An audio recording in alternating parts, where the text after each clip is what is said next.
Picked up a bottle of red wine, sculled it, like pretty much half of it, threw it across the room. It smashed, went everywhere. Good mate to me is that mate that says, hey, you've had your bottom lip dragging on the ground for a few days. Like, I've heard you, I'm seeing you. So obviously the school workshops, and you've been going to different sporting teams. How do they sort of differ, those environments? Yeah, that's a good question because they don't differ. And that's probably going to blow people away. We're going. Yeah, we're going. We're starting. Okay, we'll get into it, mate. Tommy Herschell, welcome, mate. Yeah, thanks. Thanks to the box. Yeah. I like this joint. I feel Mate. very comfortable in here. It's like the soft walls. I feel like I've been in a space like that before. Yeah, it's cozy as, mate. It's nice in here, a little enclosed room. Shout out to you, mate, for coming. Yeah, thanks, mate. I know it's a bit of a trek for you, but thanks for coming out. I love time in the car, mate. I'm all good. It's more finding time in the calendar, but yeah, mate, I'm grateful to be here. The more, you can talk about the work and the more people that hear it, the greater impact. And you always get people coming up going, mate, I heard that that podcast, or I heard one thing you said and it fully clicked. And yeah, mate, I have those experiences, like I started running again because I had one mate, Matty Reynolds, who was like, oh, mate, I've been running. You should get back into it. And I was like, mate, I couldn't run more than 5Ks. And, because of that one thing he said, within 6 weeks, I was back running 10 to 15 Ks. So, yeah, if one thing can be said, mate, then bang, we're on. Yeah, good. Mate, I'll tell you what, running, I probably got into it properly like 2 or 3 years ago. Yeah. And just like the amount of help or amount of good it's done for me is insane, eh? Yeah, mate, I ran a trail the other day, back of Tarramara, 14K trail, and I didn't think once about the pain in my legs or my hips or my head or my heart. I just was like blown away by the environment, and yeah, it works wonders. I always say to young fellas or people that I'm working with, I used to get home at 2 a.m. after drinking 20 beers, and now I get up at 2 a.m. and I can run 20 Ks. Yeah. It's been a lifesaver for me. Yeah, I just think it's one of those things that just like brings you into you have to be in the present moment. You can't be like thinking about other stuff, really. Yeah, for sure. And you're moving too, you're not sitting and sweltering on something, you're moving, and yeah, it's good. I just want to start off the pod with like one sort of question. Yeah. I followed you for a while. I think I came across you when you were first doing stuff with Mitch Marsh. Yeah. Big Marshy, cricket one of guy. the greats. Yeah. Oh, yeah. Yeah. So came across that and just love what you're doing. And I just want to ask you, just to start us off, what do you reckon makes a good mate? Yeah, that's a good one. Mate, it's a great question. First of all, the word mate, like, do we know what it means? Like, when we think about it, and I don't know if this is exactly true, but my old man told me this. I'm a school teacher by trade, had a classroom. I had my heart broken when I was a young fella, thought it was the end of the world, and was going to leave this class I was teaching. And my old man said, you got to stick, those kids are going through stuff as well, and they're your mates. And I was like, what does that even mean? And he said, back in World War II, they're all on the wharves in Sydney about to get on the boats and to go overseas to fight this war. And one of the boys yelled out, hey, fellas, we're going to meet back here at the end of the war. We're going to meet at the end. So that's what meet at the end, the letters stand for. And I remember listening to it. He said it to me, and I said, he said at the end of the year, you got to be there for them at the end of it. And I guess that for me is really stuck. Like I used to think I needed 1,000 mates to fit in and feel safe. And now I only need 3 or 4 mates, or 5 or 6. And I need those mates to kick my ass. And because I don't need to feel safe anymore, because I guess I know more of who I am. But good mate to me is that mate that says, hey, you've had your bottom lip dragging on the ground for a few days. Like, I've heard you, I'm seeing you. But what are we going to do to get up off the canvas and help you? So, you mentioned Mitchy Marsh. The minute I met Mitch, like you did, you know the genuine ones straight away, the good people. Mate, I told him a little bit about FindYaFeet, and he said, mate, whatever I can do to help, let me know. 3 weeks later, he's in Brisbane for an Aussie camp, and he took a day off and came to a school, so he's one of those mates that will pull me into line. You know, he was pretty emotional after what's just gone on with the World Cup, and he's a mate who can cry in front of me. He's a mate that, you know, you can have a beer with and you'll say, mate, I've had 2 or 3, I've got to get home. So, yeah, he sets standards. He does all the good things.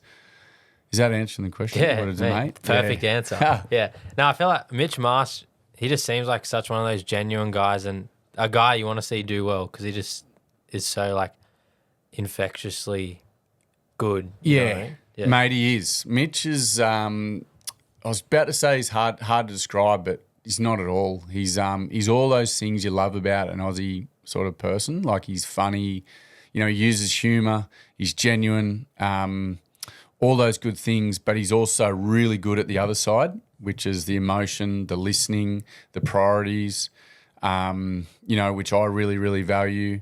And then, you know, his brother Sean is an incredible human as well. Like, his brother Sean's got the ability to sit in a room with a bunch of young fellas, you know, and be completely honest about the things that he struggled with throughout his career and the things that he still struggles with during his career, during his life, in his life now.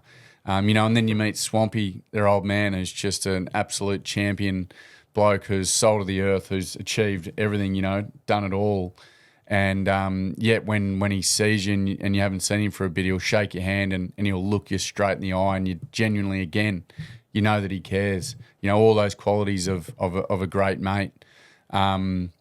So, yeah, you know, there's no fanfare, there's no spotlights, there's none of that. There's just good men who prepared to put themselves out there and not put on a mask, not be anyone else. And when they do, I guess, struggle with stuff, they're completely honest and open with it. So there's no fear. You don't have to be anyone else around them, which is, awesome. How do you think people like them actually show you that they genuinely do care about you? Bloody hell, mate. They're good questions you're asking. Should have asked you for a bit of a warm-up and listen to it. Because, how do you know that they genuinely care? A guy like Sean, the other day I texted him. I just recently lost my little dog of 20 years. Oh, sorry. And the other day I texted him really early in the morning and I said, mate, I haven't had a beer for nearly, a month and a half, which has been great. I've been running heaps, been doing all that stuff, but I texted him early and I said, Sauce, I think I'm falling into a bit of a state of depression at the moment. And, he's obviously 3 hours behind in West Oz. The minute, that it gets to 9 o'clock in Sydney, he's up at 6 doing his exercise and stuff. He rings me straight away and said, he said, mate, how you going? And I told him, and he said, mate, when did you check in with your counsellor last? Like, maybe you need to do that. So he genuinely cares. And when he's can't give you any, reach out or anything like that, like he'll communicate. Like yesterday he said, mate, we were meant to have a chat yesterday and he was right straight away, mate, I'm crook today. I'll call you, as soon as I can. So he communicates really well. And the same with Mitch. He's got exactly the same skills and in and around that communication, just be really clear. Again, I'm not sure if I answered that because it was such a good bloody question, but how do I know they care? That's what you asked me, isn't it? Yeah. And they don't, mate, I call them like kangaroos and emus. They don't take backward steps, those blokes.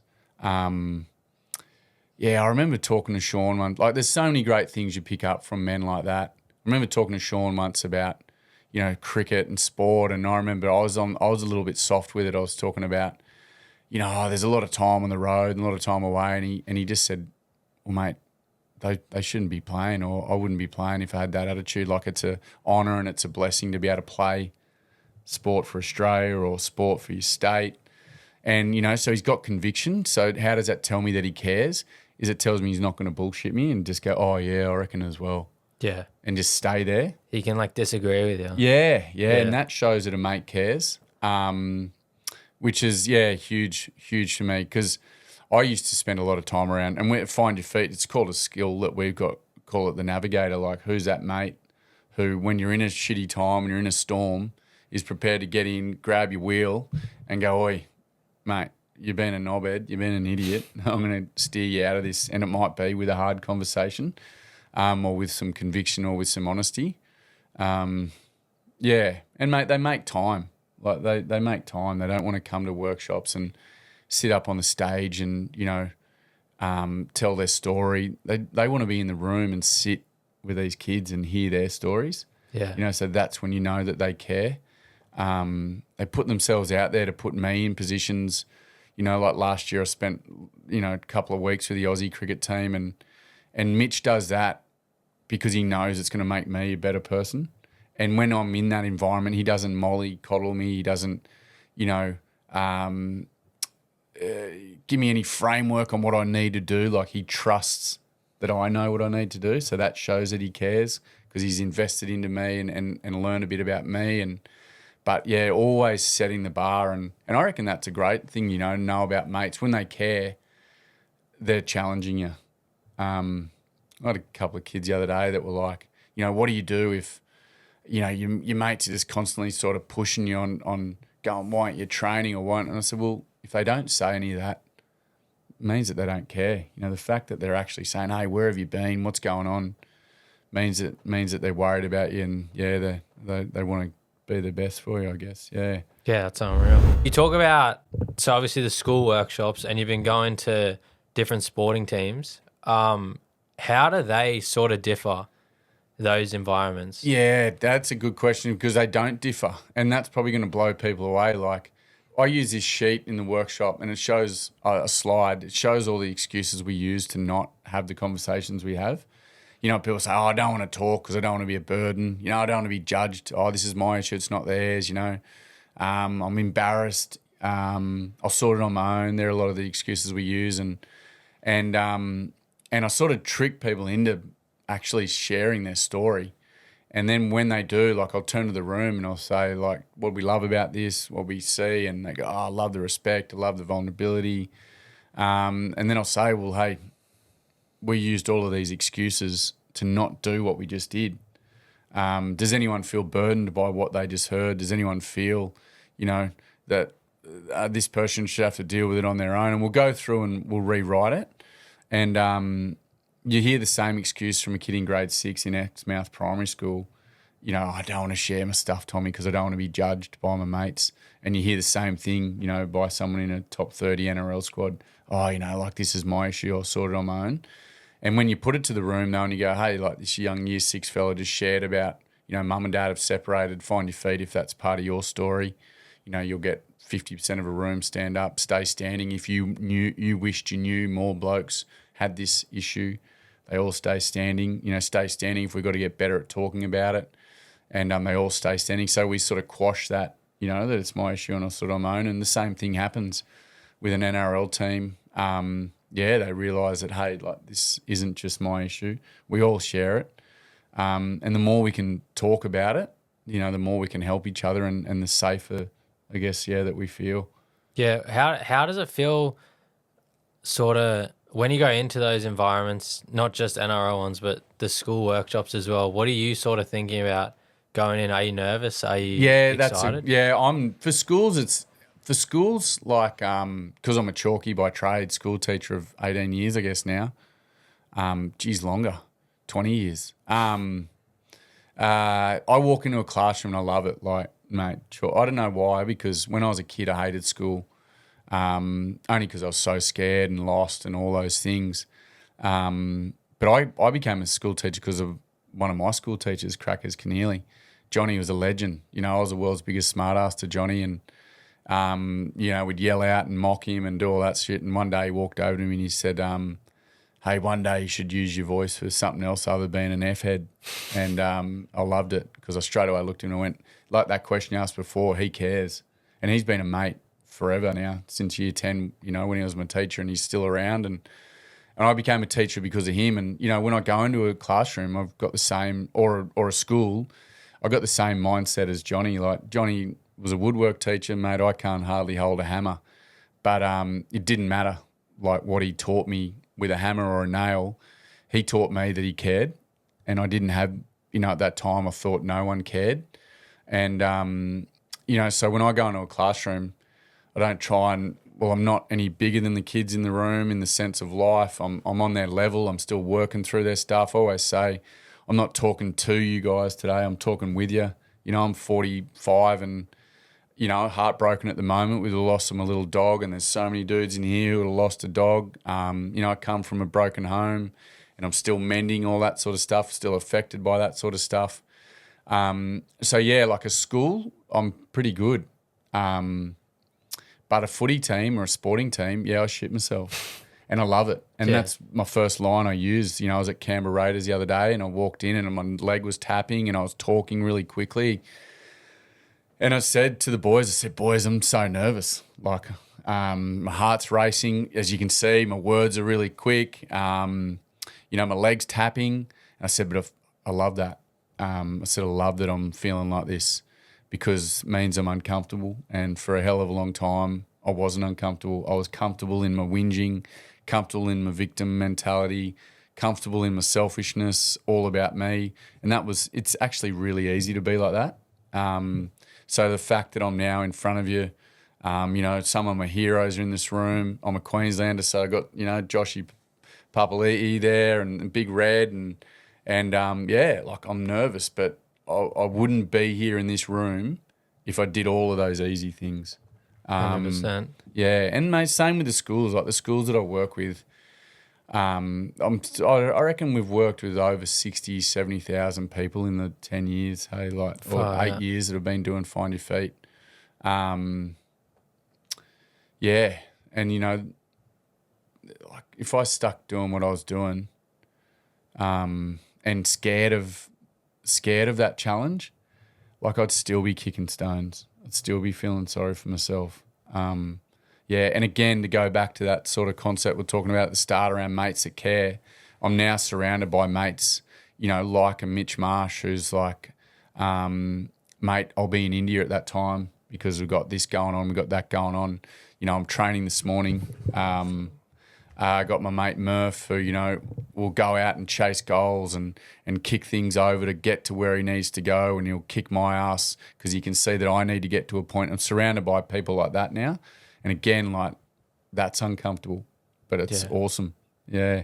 100%. You talked about like being stuck in sort of your victim mentality, kicking stones, stuck with your excuses. What actually is your sort of story coming into starting FindYaFeet and taking accountability? Mate, parents split at a young age when I was 10, and the old man moved to far north Queensland, like 2,000 k's away, and I was already a kid that was anxious and homesick, all those things. We never talked about anxiety back in the 90s or 80s or, even early 2000s. It was sort of not a subject. But that's who I was and how I was. And it was brutal. Like I couldn't sleep over at mates' houses and I just want my parents there. So then when that split, like that just broke me even more. He moved a long way away and I went and lived with him for a little bit and just always trying to answer this question in my head of like, why is this going on? Why aren't we together? Why am I dealing with this stuff at the age of 10, 11, 12, 13 when I'm not even an adult? I don't know how to deal with it. And the one thing, I guess, the one answer that I knew the whole time was that I was shit scared and I was on my own and I had to do everything to get safe again or feel like I fitted in. So number one, smart ass, loudest bloke in the room, all that sort of stuff. That's how I'd mask it. And I'd go home and cry on my own, cry myself to sleep. And then, alcohol came into my life and I filled, that sort of void with that. Being able to go out and drink, you could cry, you could fight, you could laugh, you could do all stupid stuff. Like trying to fill the void that way. Became a school teacher, met Crackers, my woodwork teacher, and was that first mate that sort of stood up, even though he was my teacher and sort of pulled me into line, showed that he cared. And then I was really lucky. I showed up to school once on a Monday and I remember it like all the boys were like, hey, Unit, how was your weekend? And I told them this, crazy story that wasn't even really true, and everyone laughed and sort of left. And I felt sort of good for about 10 seconds until this older guy, Macca, said to me, everyone had sort of gone, but he said, mate, what was that shit? Like, how are you actually going? Because that sounds like a load of shit. And I took a deep breath and I was like, oh, Macca, yeah, I'm hurting, mate. Like, my old man was meant to come down on the weekend, didn't see him, haven't seen him for ages. I'd moved back to the Gold Coast by this stage. Haven't seen him and, went down the footy club, made a heap of poor choices and I'm just struggling, mate. I'm really battling and it was awesome because I got to be that fella that I probably wanted to be more of a lot during the day, that honest, open bloke, but never do we give each other that opportunity. We're always doing the shit talking, especially young fellas. And even older fellas, but Macca gave me this opportunity to sort of go past that, how are you? And we had this long conversation.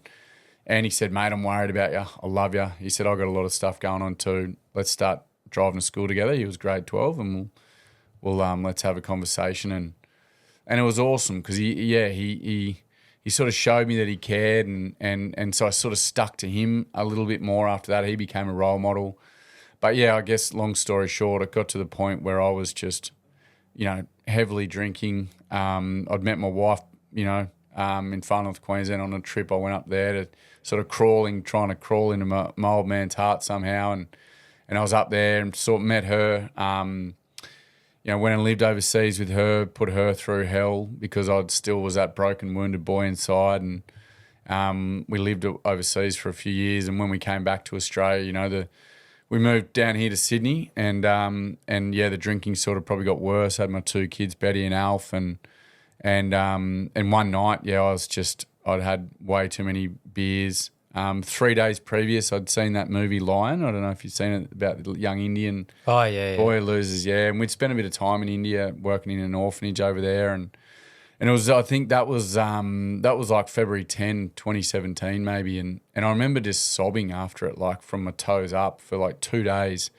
and my wife was asking me what was going on, and I just couldn't even put words to it, and what was it, like 2 days after that, sitting at home, two mates were sitting there drinking with me, and I wasn't saying anything. I was still just broken, but they started to tell me I should do this, I should do that, see a kinesiologist. And I remember just going, fuck that. Like, what the hell's that? I don't even know what that is. But I just clicked and picked up a bottle of red wine, sculled it, like pretty much half of it, threw it across the room. It smashed, went everywhere. And I went on to abuse them, F you, fuck, get out of here. You haven't got any idea what it feels like. All this sort of poor me victim stuff. And one of them left, and one of them stuck around and sort of watched me just sort of trash the place, and my kids came out crying. They were only young at the time, and my wife was, screaming and scared and crying, and, I was screaming at them. But I ended up underneath the house at like 3:30 in the morning, banging my head against the wall. Self-harm was a great way to sort of show, well, not great, but it was a way to show that I was broken, and I wanted them to see that because I didn't have the tools and skills to talk about it or share it. And I was saying over and over to my wife, I want to go home to Queensland and I want my mum. And I think I was even throwing in every now and again, mummy. I remember thinking, far out, I'm 35, like, what's going on? And she did what she always did, handed me the phone, and Bing, my mate, was on the end of it. He's 30 years older than me. And he'd always normally answer and talk down the phone to me and just listen, which I loved. But this night he did, what I really valued, and saved my life and showed me that he really cared. I knew he always cared, but this sort of was a great kick in the ass because he just said down the phone, F off. Don't ring me like this anymore. I'm done. You weak prick. I'm done with this shit. And I was about to hang up the phone and feel even more sorry for myself. And he said, mate, I'm telling you this because I love you. I deserve better than this, He said, your missus and kids deserve better, but he goes, you deserve better, mate. Like, you can be doing so much more with your life. Like, what are you doing? He goes, I'm telling you again, mate, because I love you. Call me tomorrow. But yeah, you go and get the help you need. And mate, it was awesome. Next day, walked into a counsellor's office, lady called Elizabeth, who's a great lady. And I told her about the night before, gave her a little bit of insight into my life. I tried to bullshit her and go, like last night I was a bit drunk and said a few things. And she said, what'd you say? And I told her, and she looked at me and chuckled. And I said, oh, what are you doing? And she said, I'm just excited for you. And I was like, oh, what do you mean? She said, you've been behaving like a wounded boy your whole life. Like, that's how you behaved. When things haven't gone your way, you've stomped your feet, you've kicked stones, you felt sorry for yourself. If someone else is angry, with something or something's going on in their life, you make it about you. And that's what a young person can do because they don't have the tools and skills yet to be an adult, and that's understandable. She said, but you just can't be doing that at 35, which you are. She said, my job's to teach you how to be a functioning adult.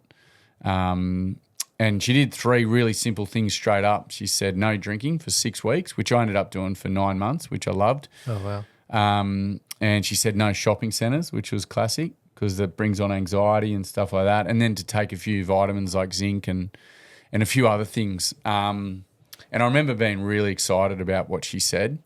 And I rang my old man after it, and down the phone he said something like, I guess from now on you won't be a dickhead anymore or something. And I remember thinking, man, that's your shit. That's not mine. Like, I'm not taking offence to that anymore. I know who I am. I know who I need to be. And for the next 10 years, I sort of had to earn my wife's sort of trust back and all those things. I never jumped a fence, but emotionally I was abusive and I wasn't the man or the husband that she needed.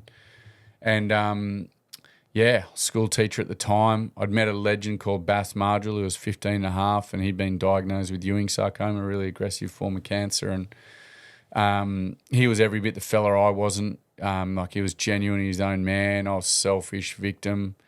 But he passed away 4 days after his 16th birthday, and his mum, Claire, she's a beautiful lady, rang me and told me, and his lines were love life and don't waste it. And when she told me, that he'd passed, I remember just going, I'm not loving life and I'm wasting it. And this was before I had that experience I just shared. I remember looking around, I'd drunk maybe 8 or 9 beers for the arvo. My kids were walking around, being little kids, making noise and mess, which you should, a functioning adult can deal with, because that's, a sign of a blessing that you've got kids and those things. But instead I was like, whinging about all that. And I went, I'm not loving life and I'm wasting it. And, my stories, like it was hard that way that I grew up, but since doing this work, I've gained so much perspective on what people have actually been through and their trouble. And so it was tough sort of growing up like that, but also there was some amazing times as well. So I just remember thinking, I'm not loving life and I am wasting it. And yeah, not because I had this crazy upbringing, because it was awesome, a lot of it, but just because I'm being a weak bastard, doing all the easy shit. Bass gave me a moment to sort of stop and find my feet the way that Bing did and pulled me into line the way that Macca did when he said, after I told that unit story, and then the way that Crackers did when he pulled me up in class. So being able to go around and do that now and you see little legends. Like I was at a school down here in the Shire and 4 blokes are sitting off to the side, grade 9, and being ultra smart asses and real sort of mugs, and there was one dude behind who was trying to really impress his mates in front, and I was straight up with him the way that Macca, Bing, Crackers were with me, and I said, mate, do you like being the class clown? He said, what do you mean, mate? I said, well, what do you feel like you got to entertain those dudes for? Like, mate, you could be doing so much more. And you could just see the penny drop, and his mates turned around and looked at him and didn't laugh. And it was just this moment where he stuck around after and he said, mate, I've never had anyone sort of call me out on that. I've just been happy to sit in that easy thing that I've done. And he completely turned his life around because he stopped and went, shit, why am I being the class clown? I could be doing so much more. I don't know, again, if I answered the question. No, you definitely did. That story is insane, mate. I didn't realize it was... The story around your story. I didn't realize how recent it was as well. Yeah. I've only been I said the other day I did a workshop with some girls at Canberra Raiders NRLW, and I said I've only sort of been living for 12 years, 10 years. I'm 45. That all sort of happened when I was 35, and I've probably only been really living for the last 12 months. I'm hardly have a beer at all now. I haven't had a beer now for nearly a month and a half. I just sort of don't need to anymore the way that I used to deal with it and lean on it. When I do have a beer again, it'll be for the right reasons, and I'll just I drink again with mates like Sauce that are super honest with their drinking and what they need to do. Same with Mitch and same with my mate Murph and my mate Matty. So I've got that sort of stuff, figured out a lot better, and I know my relationship with alcohol and where it can go. But again, it's not, my story's not, I hear such horrendous stuff that young people go through. My story is more heavy in the fact that I wasted so long kicking my own ass, I reckon anyway. I probably haven't reflected on it like that before, Yeah. Yeah. Far. In terms of, I feel like it's you talk about alcohol and drinking and having a beer. In terms of like the balance of it, I feel like it's either so far either way. So it's either like, oh, drinking is the worst thing in the world, you shouldn't have a beer, or it's like beers every day. You know what I mean? I was talking to, I don't know if you've heard of Speak and Share, the boys down in Melbourne. Yeah. So I spoke to them. It was a couple months ago now, or even like 6 months ago, and they were talking about you just need to find that balance. You need to be able to go to the pub with your mates and have a good time, but it shouldn't be for the reason of, oh, you're hurting and this is the only way to forget about it. No, exactly, mate. I heard a guy yesterday say, you know, I can't drink at all because the minute I have that first one, my brain just goes into chaos. And he said, I look for drugs, I look for women, I look for a fight. You know, he said, so I don't drink at all. And you know, it just gives you a really good insight into, well, how does your head and heart deal with it? And for me, like losing my little dog, she was my best mate for 19 years.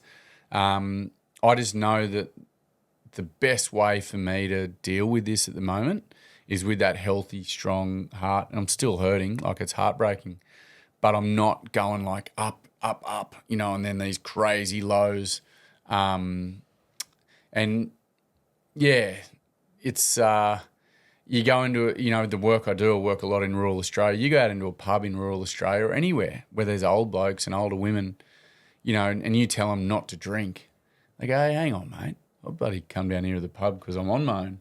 And this is the one place I've got family and mates. And I value that. I love that, you know. I had an old cocky in Narromine say to me one time, he goes, mate, if I don't come to the pub once a month on a Friday, like I'll be on my own out in the farm and he goes, who knows what I'll do to myself, you know. And the minute as well you tell someone, hey, you can't do that, mate. They want to do it. Yeah, they want to do it. Yeah. So yeah, and it's, mate, we're adults. It's up to us on how we want to deal with it. I really value and respect the people that don't do it at all. I love my mates that love a beer and have a beer. Mate, that's, you know, I guess hopefully the functioning adult in me is I know what I can do. I know what I need to do. And I've got the conviction, like I spoke about, that Marshy sort of injected into me, you know, with our friendship. I've got the conviction to go, no, I'm just not having one at the moment. I mean, we had a little sort of session the other day with the team I was working with after it, and they didn't have any beers, but the staff did, and I think I had 7 of those heaps normals. Right. You know, I spent most of the night after that in the bathroom having a snakes, but having a piss, but yeah, like, and that's, I think the thing too for a lot of us is in our weakest state, like we'll just go to those easy things. And beer for me was that. And I didn't want to upset anyone. I was the first to the pub and the last to leave. Yeah. Because I didn't have the conviction, or I didn't have the self-love to put myself first. Whereas, you know, now I feel like my head is strong enough and my heart's strong enough to be able to go, nah, that's not what you do, and put yourself forward. And it's interesting, I don't know, maybe the Panlicker's sort of doing it. You know, my faith is that she is in my heart and sort of going, all right, I was here with you for 20 years, sat in the ute with you while you kicked stones and cried and did this, and I listened to the arguments you had with your wife. I've passed on. Now you need to get on with it. Probably gone a bit off to the side there with that, but my counsellor Elizabeth said to me, she said, you know, Roxy came into your life when you were 27 and you were broken and all that. She goes, now you're 45 and she's left. What are you going to do? And yeah, it's been this real sort of, I don't know, like strong energy of, you know, the right thing to do. And for me, yeah, alcohol just at the moment, yeah, isn't fitting where I'm at. Yeah. Yeah. And, you know, you can't, I guess you can't have those sort of, you can't really have those sort of reflections unless you're prepared again. And we go back to the start of what we're saying, prepared to get uncomfortable, you know, and then prepared to understand yourself and know more about yourself. So, yeah, hopefully I haven't rambled again, mate. Nah, you haven't. No, it's good. Talk about FindYaFeet. So you said you've been doing it for 8 years now. Yeah. At what point were you like, because you obviously 10 years ago you started to kind of get back on track and help yourself. When were you like, I want to help others? Then, and I think I've always done that, mate. And I think I did that in an unhealthy way at the start, like a selfish way. I had an organisation I started years and years ago called Waves of Hope, and we went over to Samoa when the tsunami happened in 2009. And, yeah, we just gave away a heap of clothes. Andrew Johns was involved, NRL, and we just gave away heaps of clothes. I was in, and I'm still an ambassador for a mob called Raise Foundation who do mentoring in schools. They do an amazing job. And then I had my sort of moment, I guess, and I started with Find Your Feet. And again, I'm being super honest on this, and it's good for me to own it because it's where I was at. But and a lot of people have this, like I was looking for connection in any way that I could. And I loved the tsunami project because we got to go over there and go into people's villages and see the impact of what had happened, and you felt something, and then you felt connected to something. Same with Raise. I love going into high schools and mentoring and working with young people. And then the same with at the start of Find Your Feet. And I remember like being really emotional in the start of it, and I'd cry all the time, and I was like, that's how I'm showing these people that I'm respect them and all this. And I remember chatting to my counsellor about it. And she goes, no, they're not your stories to cry in front of. You're not. That's their stuff, and it's selfish to take that out and take it home with you, and be down and sad about it. So I sort of learnt, hey, it's an interesting one, and I don't know if I've reflected on it publicly before, but like early doors, a lot of the stuff was because I wanted to feel connected. I wanted to feel a part of something, and that's selfish. Like if you were to share something with me, say your parents, something heavy, and then straight away I'll just start, bawling my eyes out and bang, tell you my story straight up. In a way it's like sort of suck the blood out of you in a way, instead of being able to just go, mate, yeah, like tell me about it, I want to hear it, which I'm capable of doing now. Hopefully that makes sense. I was, and I'm being completely honest, at the start a lot of the heavy stories too, like I would take home and then get angry with others because like, you got no idea what it's like for some people out there, and that's really selfish because they shouldn't have to know what it's like.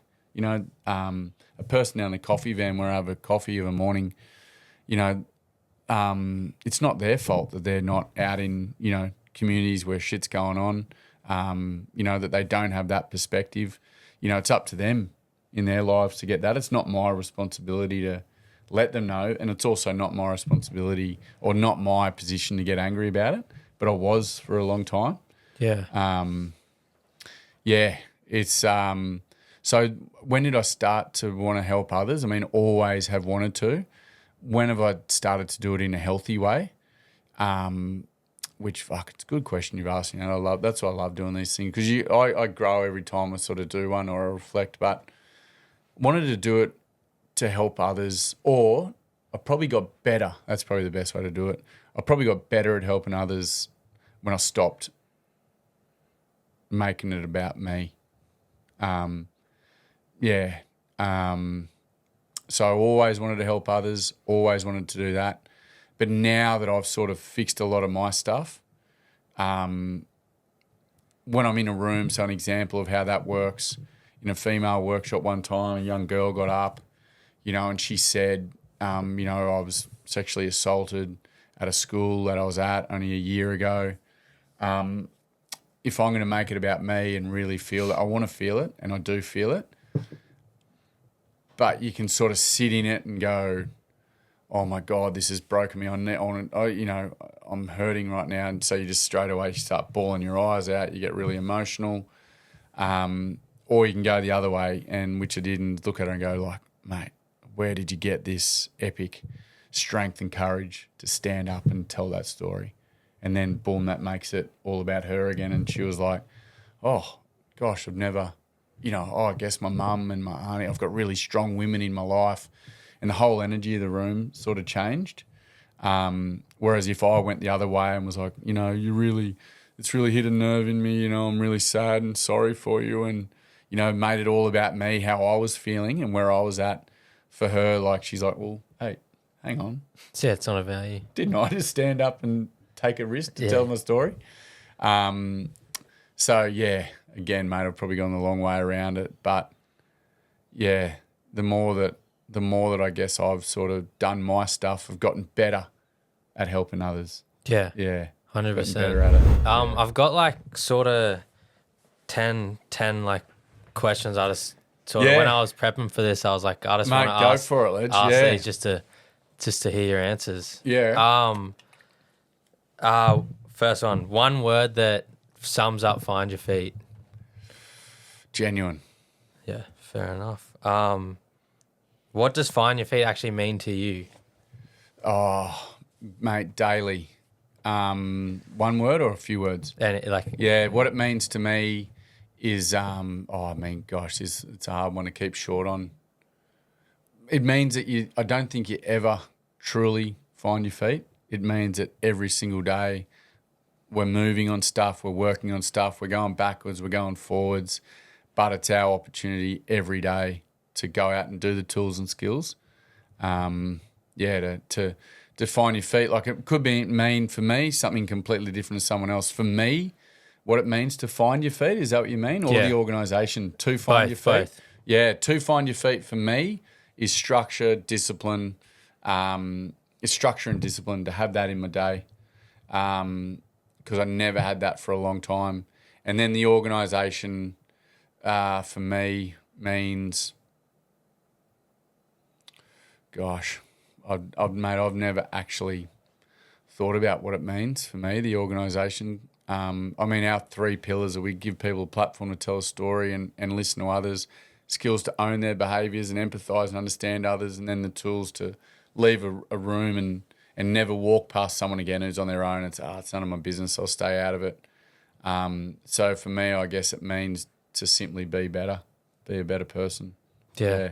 100%. Yeah. Biggest misconception about vulnerability? Oh, yeah, that it's weak. That pisses me off to no end. Yeah. Like, it's crazy, mate. You get into a room of footballers or, even athletes and even big corporates, who have supposedly done everything or not done everything, but they're at this tough level, especially, leagueies, when they're running into each other at crazy speeds, all this, and people get up and they go, oh, sorry if I get emotional. And I go, what? Do you ever apologise and go, sorry if I tackle you really hard? Yeah. That's tough. That's strong. We've got to start to look at this as tough and strong.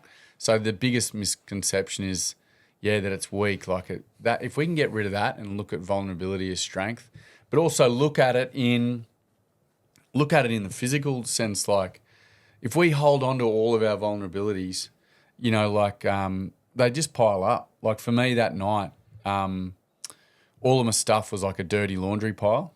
Like, for years I'd never washed any of my stuff. And that night, I just went to it and I picked it up and I was like, fuck this, I can't deal with this anymore. And I went to throw it out, went to throw my life out. But now vulnerability for me is going to that laundry pile and going to my mate Murph. And one of the tools we've got is the court session, I call it. And I'll say, Murph, I need a court session.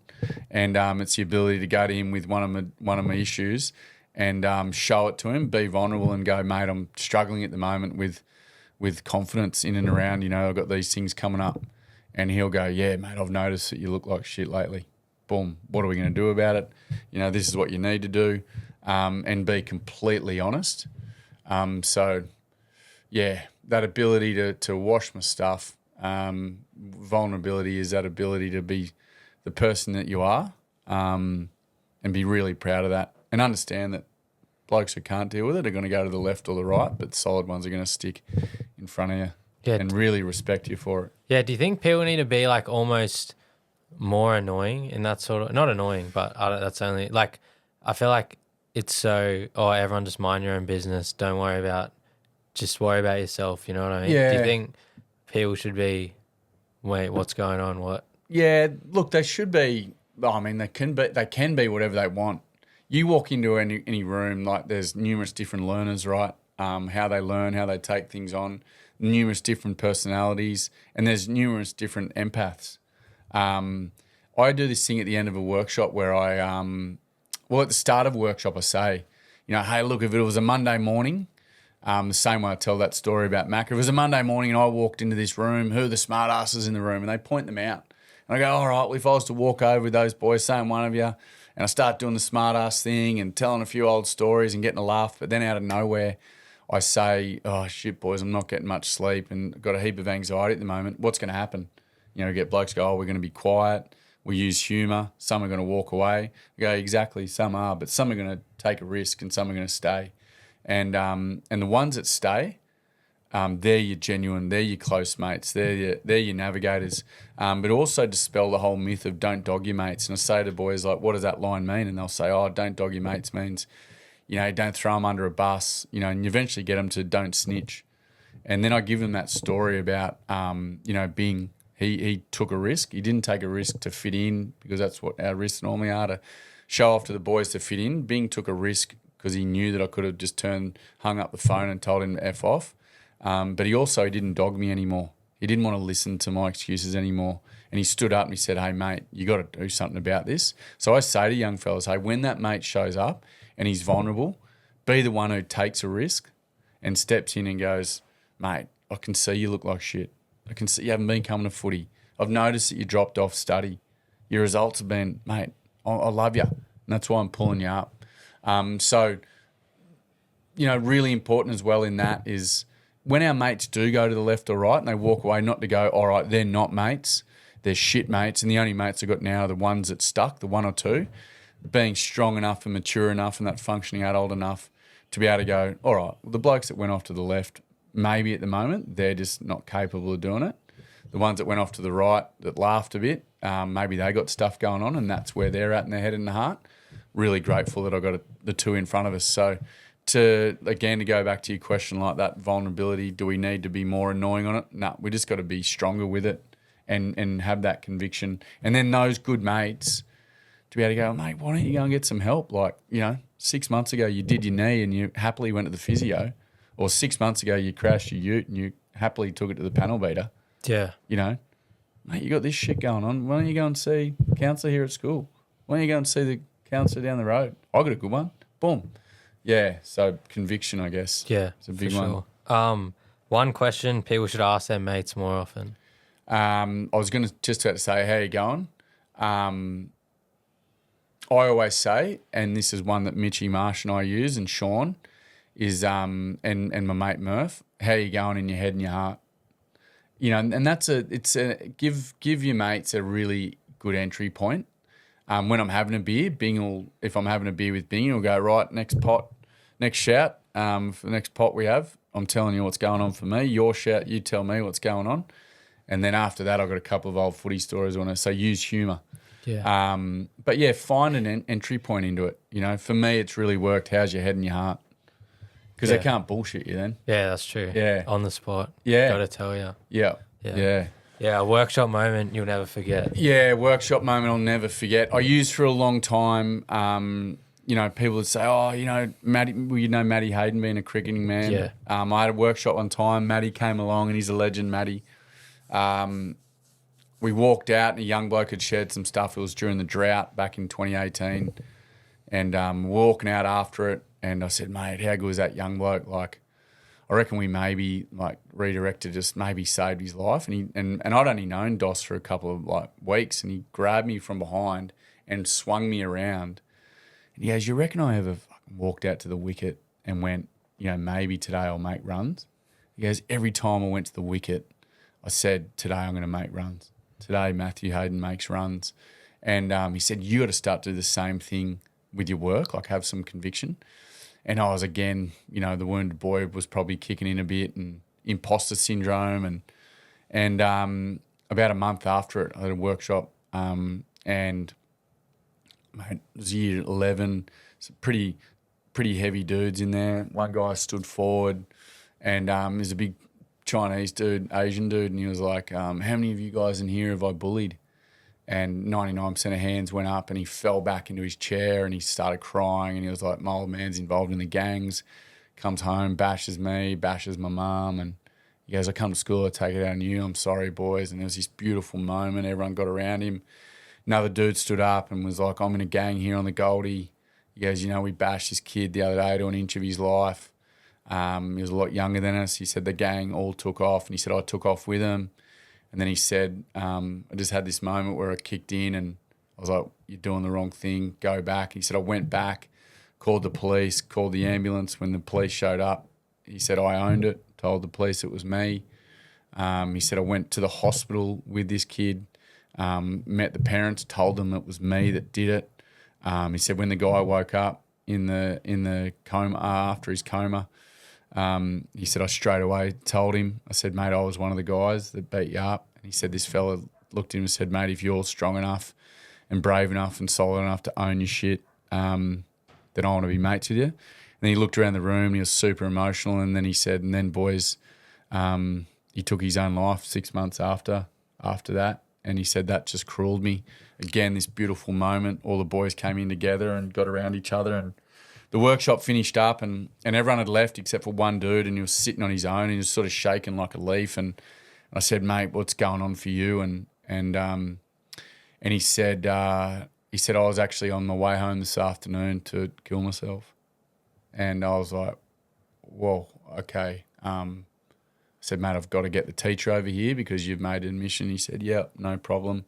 She came over and sat with us, and I said, mate, give us an idea of why you're not going to. And I said, I had to let the teacher know, but why aren't you? And he said, because I just had no idea my mates were going through what they were going through. He said, I had no idea about those stories. He said, I've just felt on my own. I've struggled so much.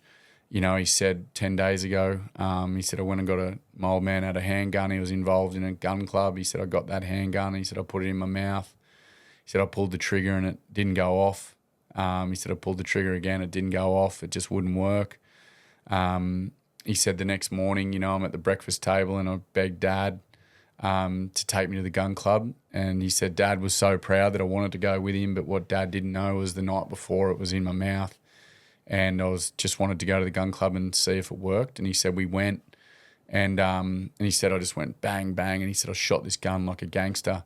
And my old man yelled at me. He's like, you know better than that. You know how to shoot a gun. And he goes, I just was then trying to comprehend that Dad was critiquing me on how to shoot. And I still can't tell him that I had this in my mouth last night. Amazing young fella. And I said, mate, we need to tell your parents.